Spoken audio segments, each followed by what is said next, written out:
Scary telling. I remember the first time I saw her. It was at a party, one of those college house parties where everyone's crammed into a small space, drinking too much and trying to forget about their classes for a few hours. I was standing near the kitchen, nursing a beer and trying to blend in with the crowd when I saw her. At first, I didn't think much of her. She was just another person at the party, drifting from group to group, making small talk and laughing at jokes that weren't really that funny. But as the night wore on, I began to notice her more and more. There was something about her smile that made me feel uneasy. It was too wide, too toothy, and it never seemed to reach her eyes. I tried to mention it to one of my friends at the time, Zara, but she didn't seem to know what I was talking about.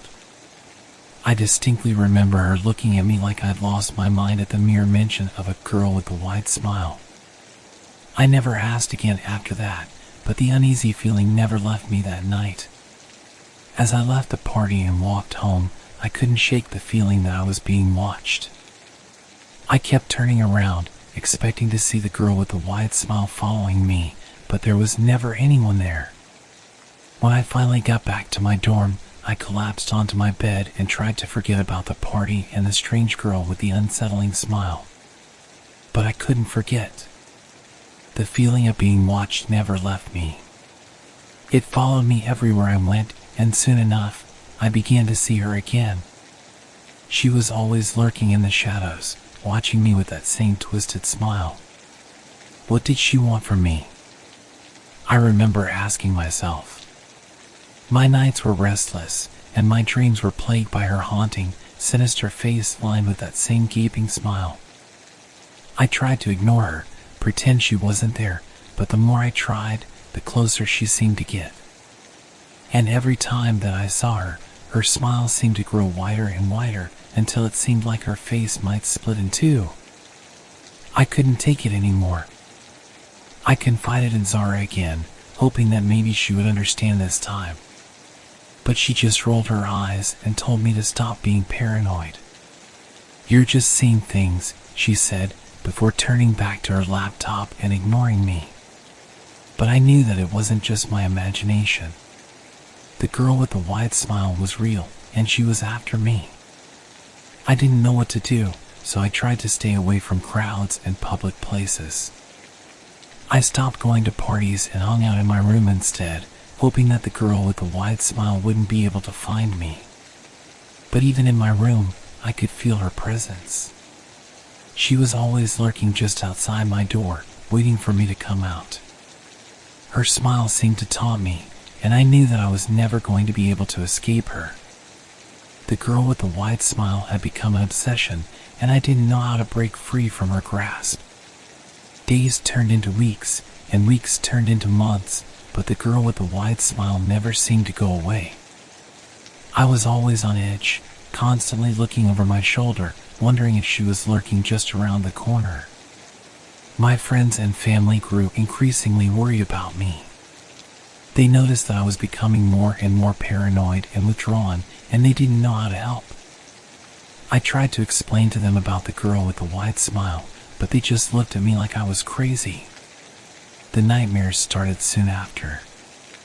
At first, they were just fleeting images of the girl with the wide smile, lurking in the shadows or watching me from a distance. But soon enough, the nightmares became more vivid and terrifying. I would wake up in a cold sweat, heart pounding in my chest, convinced that the girl with the wide smile was standing right next to my bed. I stopped sleeping well, afraid that the nightmares would come back. Every time I closed my eyes, I could see her twisted smile, hear her laughter echoing in my head. I knew that I was losing my mind, but I didn't know how to stop it. I became obsessed with finding out more about the girl with the wide smile. I scoured the internet, searching for any information that might give me a clue as to who she was and what she wanted. I even went to a psychic, hoping that they could tell me how to break the curse that she seemed to have placed on me. But nothing worked. The girl with the wide smile seemed to be a mystery, a phantom that no one else had ever seen or heard of. It was like she didn't exist, except in my nightmares and my own fevered imagination. My friends and family started to distance themselves from me. They couldn't handle my paranoia and obsession, and they didn't know how to help me. I was alone, with nothing but the girl with the wide smile for company. One night, I thought I saw her outside my window. I was paralyzed with fear, unable to move or scream. But when I looked again, she was gone. I knew then that I had to do something to get rid of her, to break the curse that she had placed on me. I started to avoid going out, staying in my room for days at a time. I stopped going to class, stopped answering my phone. My whole world became consumed by the girl with the wide smile, and I didn't know how to escape her grasp. The nightmares continued, night after night. I would wake up in a panic, heart racing, convinced that the girl with the wide smile was standing right next to me. And every time I saw her, her smile seemed to grow wider and wider until it filled my entire field of vision. I was trapped in a nightmare, and I didn't know how to wake up. The girl with the wide smile had become my own personal demon, and I didn't know how to banish her. I knew that I couldn't keep living like this. The girl with the wide smile had taken over my life, and I had to do something to get rid of her. I couldn't go on like this, living in fear and paranoia. So I decided to confront her.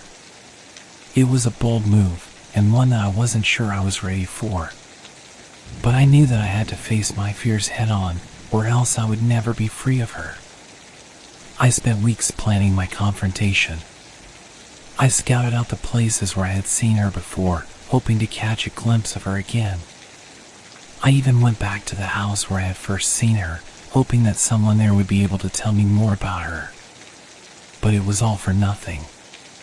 The girl with the wide smile remained a mystery, a ghost that only I could see. One night, I decided that enough was enough. I was tired of living in fear, tired of being tormented by my own imagination. I was going to confront her, no matter what the consequences were. I waited until midnight, when the campus was mostly empty. Then I walked to the spot where I had last seen her. I was shaking with fear, but I tried to stay calm. I didn't know what to expect, but I knew that I had to be brave. And then I saw her. She was standing under a streetlight, her twisted smile gleaming in the darkness. I approached her slowly, my heart pounding in my chest. "What do you want from me?" I asked, my voice shaking. The girl with the wide smile just stood there, looking at me with her twisted grin. And then she spoke. "You should know what I want, Nathan," she said, her voice cold and mocking. "You've been running from me for far too long." I felt a surge of anger and frustration. "Who are you?" I demanded. "What do you want from me?" The girl with the wide smile just laughed. "You really don't remember, do you?" she said. "I've been with you all along, Nathan. Watching you, waiting for the right moment to strike." I felt a chill run down my spine. What was she talking about? And then it hit me. The girl with the wide smile was someone from my past, someone who I had forgotten about. She had come back to haunt me, to make me pay for something that I couldn't even remember. But I wasn't going to let her win. I squared my shoulders and took a step forward. "You can't control me," I said, my voice steady. "I'm not afraid of you." The girl with the wide smile just laughed again. And then something strange happened. Her face started to warp and distort, stretching out of shape.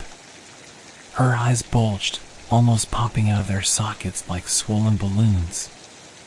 Her smile grew ever wider still and became a threatening sneer, revealing a set of crooked and yet razor-sharp teeth. I felt a surge of terror, but I stood my ground. I wasn't going to let her win.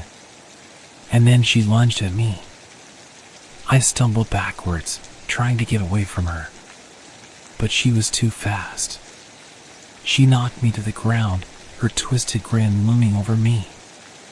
and then everything went dark. When I woke up, I was back in my room. My head was throbbing, and I had a vague sense that something terrible had happened, but I couldn't remember what it was. And then I saw the note on my bedside table. "You can't escape me, Nathan," it read. "I'll always be with you." After my confrontation with the girl with the wide smile, things only got worse. The nightmares that had plagued me before became more vivid and terrifying. I would wake up in a cold sweat, heart pounding in my chest, convinced that the girl with the wide smile was standing right next to my bed. But it wasn't just the nightmares that were getting worse. I started to see her during the day, too. She was always lurking in the shadows, watching me with that same twisted smile.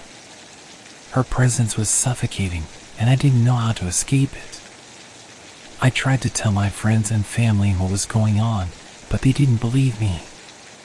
They thought that I was losing my mind, that I was suffering from some kind of mental illness. They didn't understand that the girl with the wide smile was real, and that she was after me. I started to avoid going out, staying in my room for days at a time. I stopped going to class, stopped eating.